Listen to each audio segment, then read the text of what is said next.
Hey guys, welcome back to the digital classroom.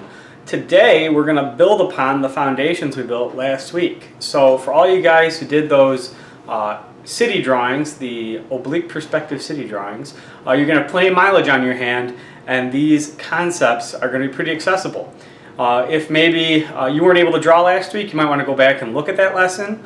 But today we're going to look at one-point perspective, and we're just going to be drawing planes in space. So not an airplane, but it is spelled exactly the same, so bonus points if you knew that.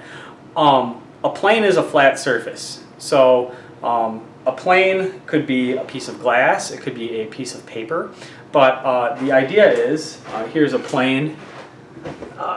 Let's treat it as a plane. Okay, this painting has depth. See, but let's pretend it doesn't, okay? You can see that right now I'm getting it even with the camera, all right? The plane, the top, is the same length as the bottom. But as it tilts back in space, now, oh, this is great, it works on the camera. This side is shorter than this side.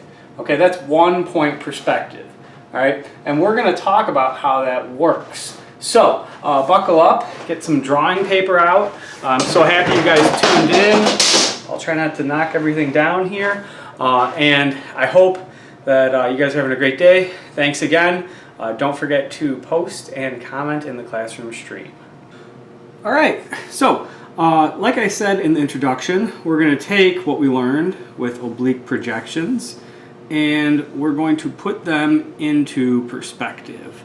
So, right here, what I'm drawing is a square, and that's one, like, square is an accurate title for it.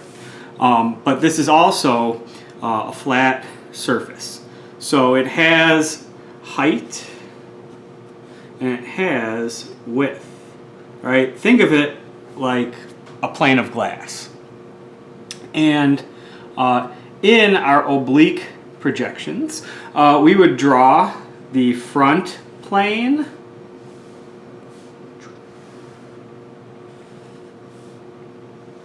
and then we would draw diagonal lines. All of our diagonal lines were parallel, and then we'd kind of cheat in the back plane. You guys weren't, for the most part, drawing through. If you were drawing through, kudos to you. But here's the thing. Is I can extend these lines and look. See, now I have a front and a back of the cube. You can see all 6 sides of the cube, or all 6 planes. And this can be confusing to viewers because the front plane and the back plane pop back and forth. This is actually an illusion. And so what you got to do is you got to kind of go in and you have to superimpose the lines and say to your viewer, hey viewer, these are the big important lines. These 3 planes are the ones that you should see. You could even go as far as to put like a texture on it. Bonus points if your texture lines up with your perspective system. But in real life, when things are close, they appear big. So like, we got two squares again. This is bigger than this because this is close and this is far. Maybe a little more context. Maybe if I put a horizon line in there and some mountains and a city next to the mountains. So what does that mean for perspective? In 1 point perspective, you have a single vanishing point, and as things get closer to that vanishing point, they get smaller. So if I set this square and I say this is my near plane, and then I put a vanishing point out here, I'm going to have my vanishing points converge towards, or these rays converge towards this vanishing point. I had to move it. I cheated. And then you'll go in. Your horizontal and vertical lines are still parallel, but what happens is the plane that is further away from you is slightly smaller than the plane that is near you.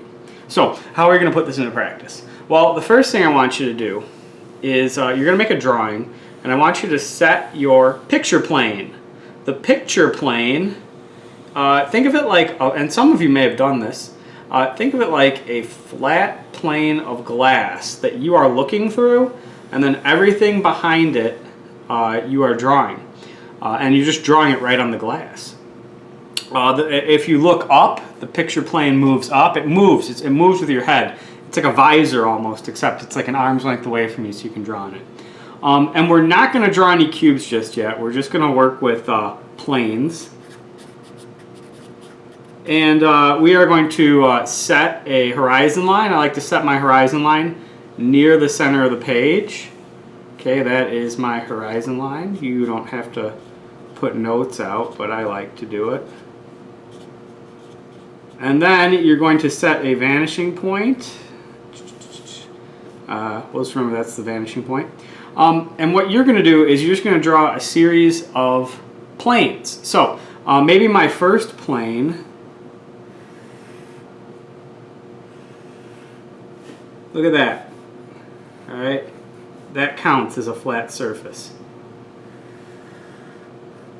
And maybe that is, maybe it's a road. Maybe that's like a train tracks. All right, let's draw a second plane. It always starts with a vertical line, and then we connect to the vanishing point. Connect to the vanishing point. And then maybe we draw a few more vertical lines. Oh, maybe this is our telephone poles. Put in some horizontal. We'll just cheat those in. All right. And then maybe over here you draw another plane. So it starts with a vertical line, and then these connect to the vanishing point. And we draw another vertical line, and then maybe vanishing point out. Oh, look at that. We've got a sign. All right, so we drew our flat surfaces going back in space. All right, if they were flat facing us, okay, both sides would be even, but this is the near side and this is the far side. What I'm going to do is I'm going to go ahead and kind of beef up this drawing, give these tracks a little bit of meat, and then maybe like yeah, that'll read as gravel or something.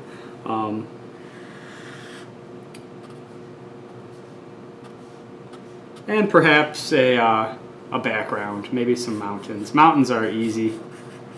Let's do some mountains. And a sunset behind the mountains. And voila, that's our first perspective drawing.